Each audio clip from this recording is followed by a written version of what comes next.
Hey everybody, Tim Albrecht here, and thank you for listening to the YFP podcast, where each week we strive to inspire and encourage you on your path towards achieving financial freedom.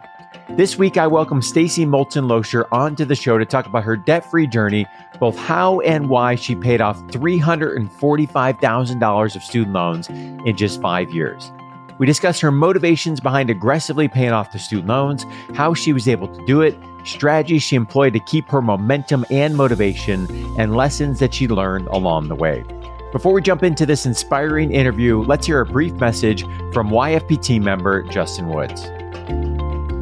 Hey, your financial pharmacist community. This is Justin Woods here, Director of Business Development at YFP.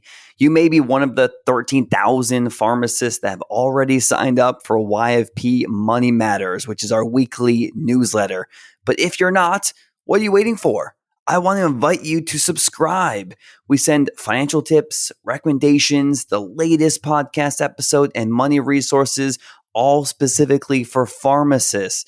It all comes straight to your inbox every Friday morning. So visit yourfinancialpharmacist.com/newsletter or click the link in the show notes to subscribe today. Again, that's yourfinancialpharmacist.com/newsletter. See you there. Stacie, welcome to the show. Thanks for having me. So before we jump into your incredible debt-free story and your journey, let's start with your career journey into the profession of pharmacy. Where did you go to school? What led you into the profession? And tell us about the work that you're doing right now. Sure. So I'll start with what led me into the profession.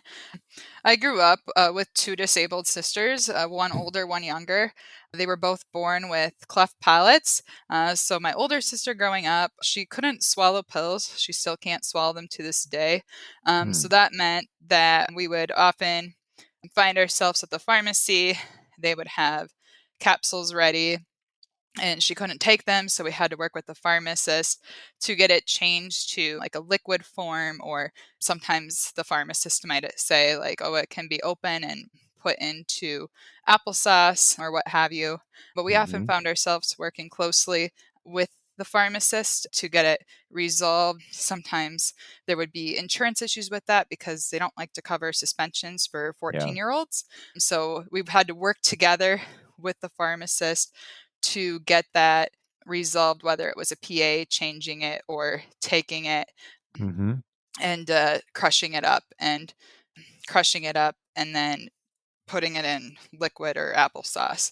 And then my little sister, she was born when I was 8 years old, and she was born with what you call an esophageal atresia, which for those that don't know what that is where your stomach and esophagus isn't fully connected.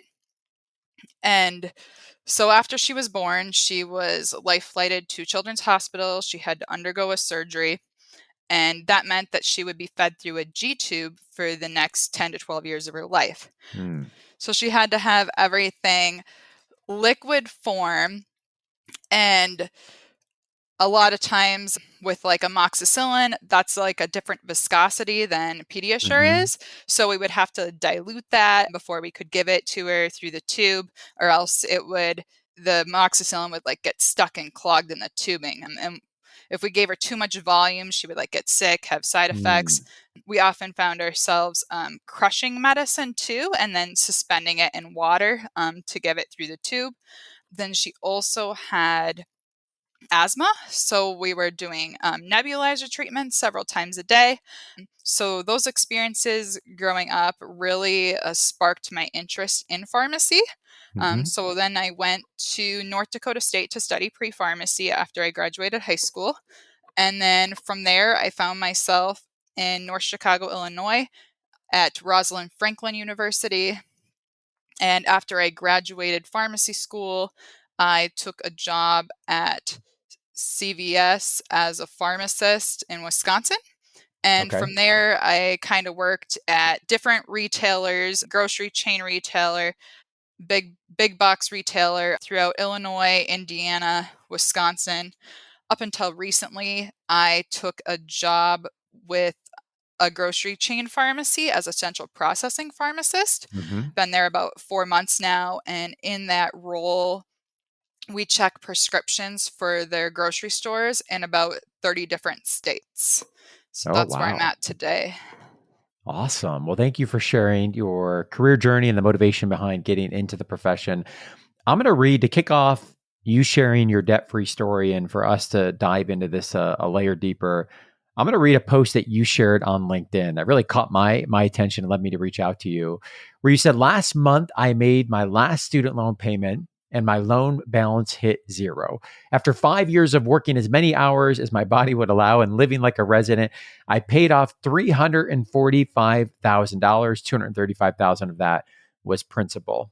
My goal was aggressive as a first generation in a single income household to have it paid off in 5 years, and I paid it off in 5 years, 3 months. I could have paid it off by the end of 2022 to meet my goal, but it actually made more sense to just pay the minimum payment over the past year since high yield savings account was currently earning more interest than I was paying in interest on my student loans. Cheers to being 100% debt free now. Wow. Just incredible, Stacie. When I think about the dollar amount, we'll talk here in a moment about some of the motivation and the why behind this journey. My first question for you is, what have you done to celebrate this accomplishment? Have you done anything yet to celebrate this accomplishment? Not really. I believe I was went out with friends Friday night and they were just like, congrats. But I kind of did a lot of travel over the last year since I wasn't as aggressive as paying off in my last year. Mhm. I did a lot of travel that last year. So I was kind of celebrating that the end was near. Yeah. I asked that, Stacie, because I think for, myself included, many pharmacists, we can be so focused on, getting to the goal that really taking the time to celebrate. I'm glad to hear you did that with friends and also through some travel is such an important part of the financial journey, right? This is a huge accomplishment, but you are just getting warmed up, right, with achieving many financial goals throughout your career. And I think especially if you're a goal oriented, achievement focused person, really taking time to slow down and treasure these moments along the way is really, really important. My first question for you, Stacie, if we look at the median debt load today, a pharmacy graduate, it's hovering around $160,000 to $170,000. 345 is a big number, right? 235 in principal. So we can see the balance there. That's an interest. But even that 235 is substantially above the median debt load of a graduate. Why the higher balance? What do you attribute to that? Yeah. So before I went to school, I was always looking into going to schools with lower tuition. Mm-hmm.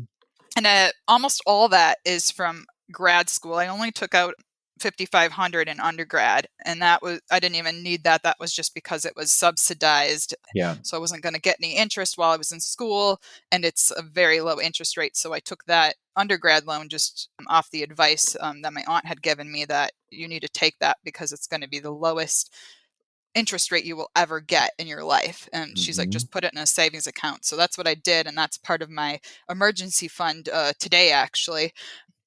And then, so I didn't get into my preferred school with the lower tuition rates.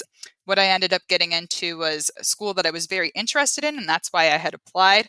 But it was a private school, Rosalind Franklin Mm-hmm. University. So they do have a little bit higher tuition expense since they're private. But pharmacy was my dream.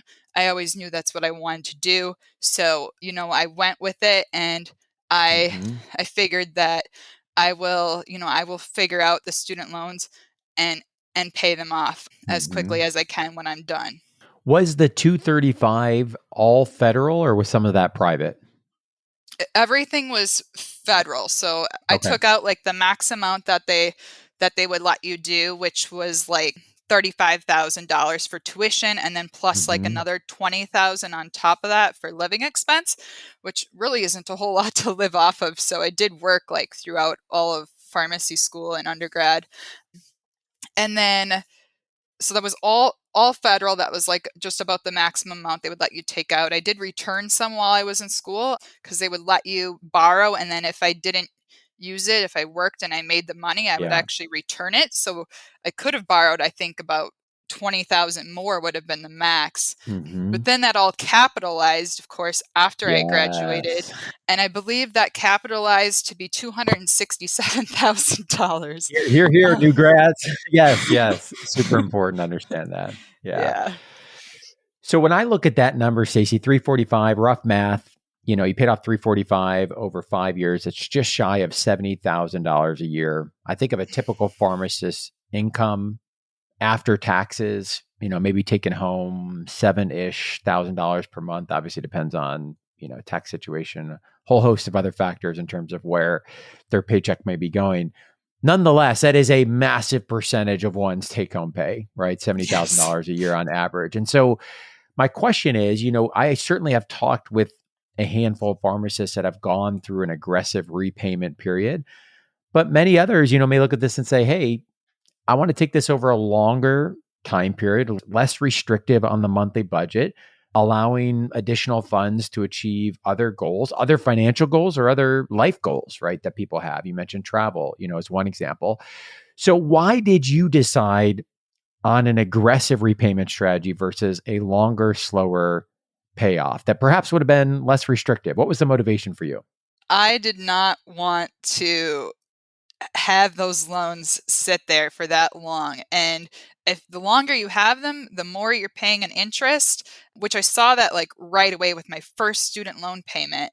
My first student loan payment was almost entirely interest with Mm-hmm. no principal amount taken off, except for maybe $70 of principal.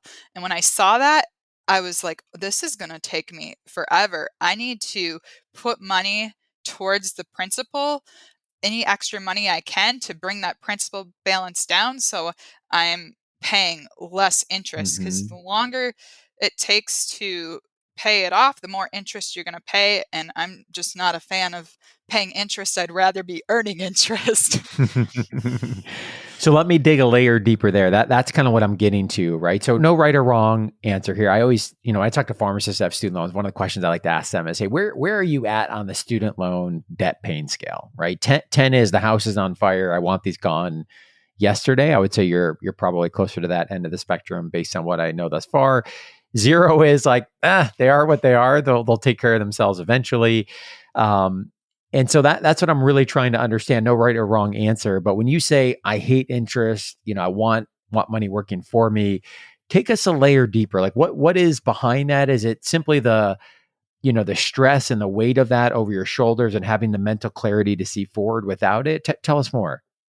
I like for my money to do stuff in the most like the way where I save the most money. Like I don't want to spend Mm-hmm.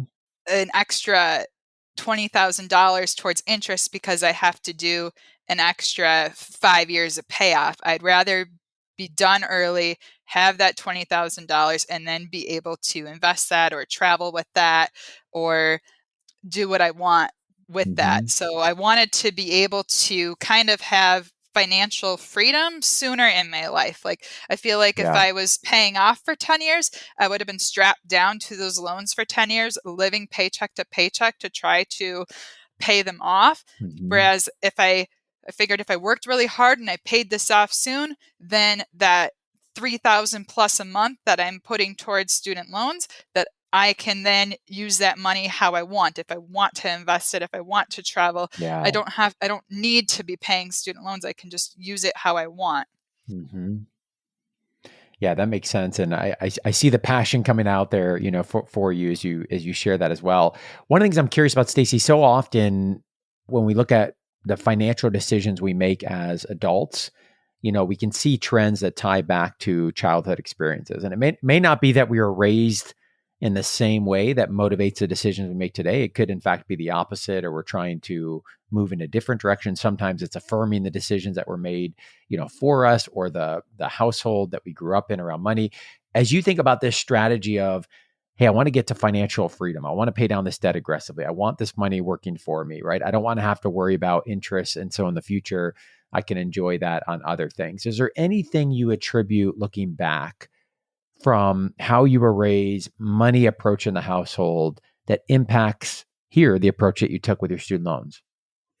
Yeah, definitely. So I grew up, my parents divorced at a young age, but my mom, very low income, and that's who I lived with. I lived with my mom. So she was really, really good at like budgeting. So I saw that like growing up because she had a small income to live off of and raise three kids off of. So she Mm, she budgeted very well with buying groceries to making sure she was getting like the right coupons so we could have food on the table and still live and have money for everything that we needed. My dad was very frugal with his money. He bought a house when he was like 30 years old for $16,000 cash. Never had a wow. mortgage, bought a fixer upper, still lives in that house to this day.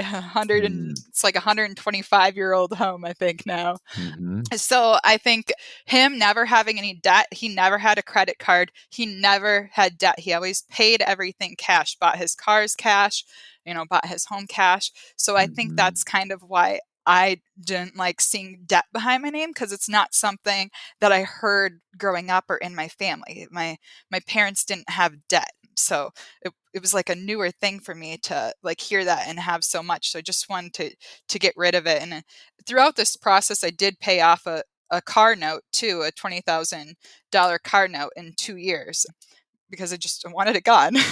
yeah.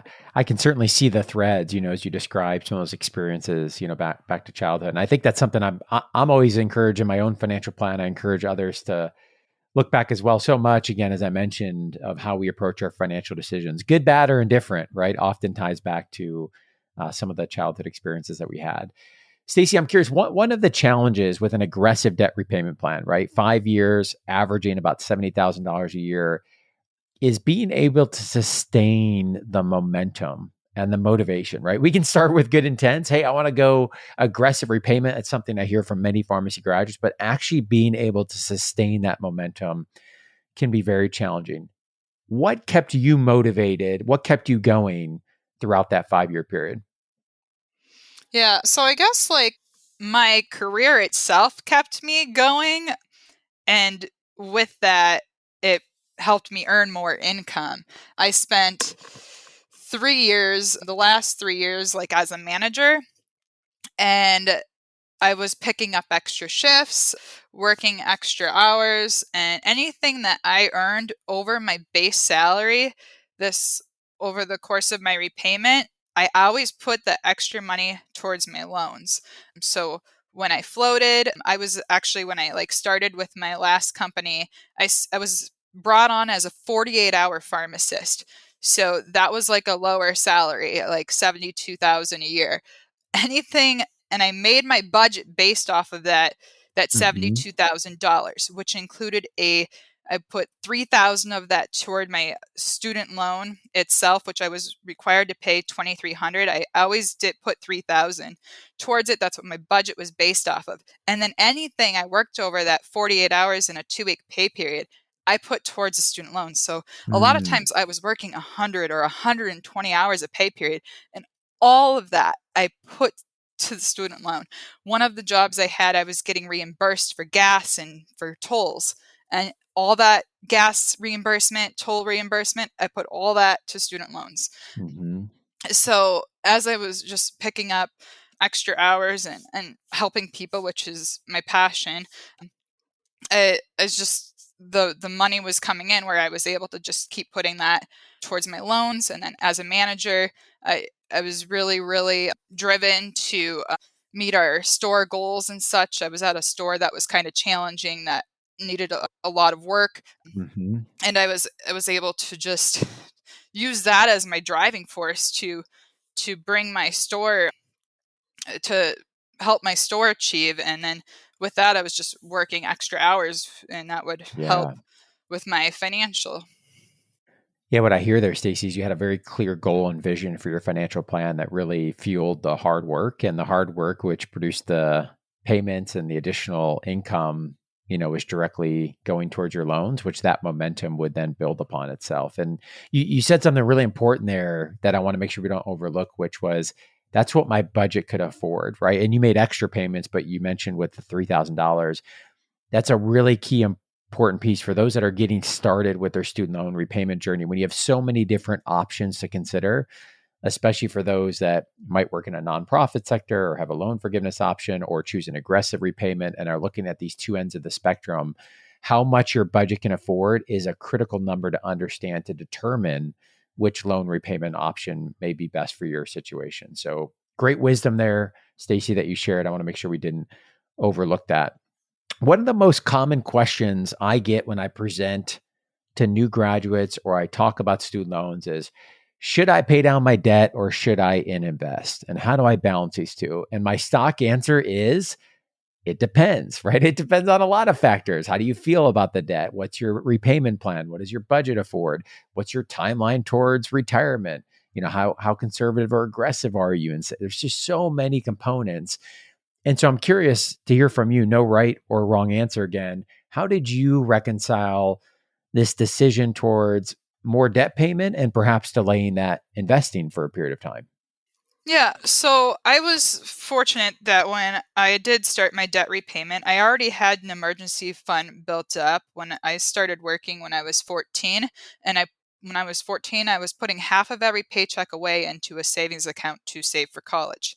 I never actually used that money for any expense, so it is my emergency fund today. So I already had that set in stone. And then I did actually work on the other goals while paying this off. I was always taking the employer match from my 401k. I always have done a high deductible health insurance plan. So I always put the 3,500 is like what it is today Mm-hmm. towards my HSA, and then investing within that after I had Mm-hmm. $1,000 in there. And I've also done just kind of my own investments, just a smaller amount each month. I've done acorns like Robinhood, Okay. but I don't do as much because there's like more risk. And at one of the jobs that I had, actually, I was not eligible for an employer match until 1 year in. I only worked there for 5 months. But Okay. so that job, I actually did not contribute to a 401k because I was not going to get a match. I decided to put that money towards the student loans at that time, which my plan was to do that until, I hit 1 year Mm-hmm. with the company, and then I was going to start taking the match. But so that job, I didn't contribute to a 401k. Anything that would have went to a 401k went to student loans instead. Mm-hmm. That makes sense, especially without having the match component there. Stacie, I'm curious to hear your advice for new grads, right? We have now 3 graduating classes that have yet to pay on or be required to pay on their federal student loans because of the pause dating back to the beginning of the pandemic. And I'm sensing as those repayments are going to start back up, many graduates from the last few years are feeling overwhelmed. They're stressed, they're discouraged. There's a lot of uncertainty. What advice would you have for graduates coming out as they look to approach their student loan debt?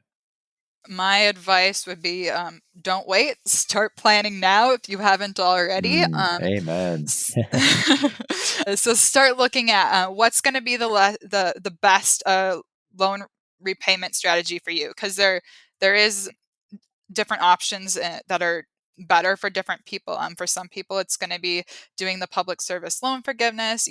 Some people that might have a house and kids and have like those extra payments that they need to make, they might have to do more of like an income base. But start having that strategy and that plan now, and make Mhm. a budget if you don't have one already. Have a budget so that way you can and start like using that budget now, so that way when those student loans you have to start repaying them, it's not a shock and you're like, what am I going to Yes. do? So start planning now. That's great. Great advice. I think that that's a message I've been trying to get out, but because we've had several extensions of the pause, I think there's been, somewhat of this feeling of, hey, when exactly are these going to come back online or will they? Might there be another extension? And now that we have some clarity of when these will start back up, to your point, this is the time period, right? This is the time period to make sure that we're understanding our options. We've got clarity on the best repayment plan, for one situation. And to your point, we begin to weave that and work that into the budget, right? Even if we're just putting that in a savings account for now, we're building those reps and those behaviors. So when that turns back on, we've accounted for it, and we can move forward with the confidence knowing that we've already planned for that. And whether we like it or not, there's a lot of repayment options and strategies and nuances. And fortunately, the system is maybe more complicated than it needs to be, but that's the hand that we've been dealt, and really it's upon the shoulders of the borrower to make sure that they're understanding those options. And we've got lots of resources on the YFP website if you need some help navigating that forward. So Stacie, what's next for you, right? This is an important milestone, but you're just at the beginning of your journey. What does success look like for you going forward? So at this point, I'm looking at like building net worth, how that looks. I have like several different things kind of in mind. I am kind of interested in real estate. So thought about maybe like a duplex or something, living in one half, like renting out the other, investing, just different things I've thought about. I also am potentially looking at picking up a PRN position to earn some extra income, because the central processing job did come with a little bit of a pay cut. So I'm looking to kind of see if there's a way I can bring more income in, different side hustles. If I definitely want to do a side hustle, because I have a better work-life balance now, where I have the time to do more, because I can't pick up extra shifts like I was able to do before. This is just a straight, 40 hours a week. So I really want to use my time to see how I can earn more income, and then decide how we're going to use it. Yeah, this is, I often give the analogy of a marathon. When my wife and I went through the journey of paying off our student loan debt, which wasn't quite as large, but it was a big amount. I often had in my mind this visual where, hey, once we get to the end of the student loans, like we've arrived, right? We're at the finish line. And I often say, it's like running a marathon, where when you get to the point of, in this situation, an important milestone of student loan debt paid off, if we're running a marathon, we might be at mile marker 3, right? We've started the race. We've got a long way to go. And I love the vision you're articulating, whether it's around real estate, whether it's around other side hustles. I can sense an intentionality that as you start to evolve other parts of your financial plan, you've got clarity on, why you're going to be doing that and where those funds are going to be going towards. So Stacie, I greatly appreciate you taking the time to come onto the show to welcome our community into your story and your willingness to share it. And I'm really looking forward to following your journey ahead. My pleasure. Thanks for having me. As we conclude this week's podcast, an important reminder that the content on this show is provided to you for informational purposes only and is not intended to provide and should not be relied on for investment or any other advice. Information in the podcast and corresponding materials should not be construed as a solicitation or offer to buy or sell any investment or related financial products. We urge listeners to consult with a financial advisor with respect to any investment. Furthermore, the information contained in our archived newsletters, blog posts, and podcasts is not updated and may not be accurate at the time you listen to it on the podcast. Opinions and analyses expressed herein are solely those of your financial pharmacist unless otherwise noted, and constitute judgments as of the dates published. Such information may contain forward-looking statements which are not intended to be guarantees of future events. Actual results could differ materially from those anticipated in the forward-looking statements.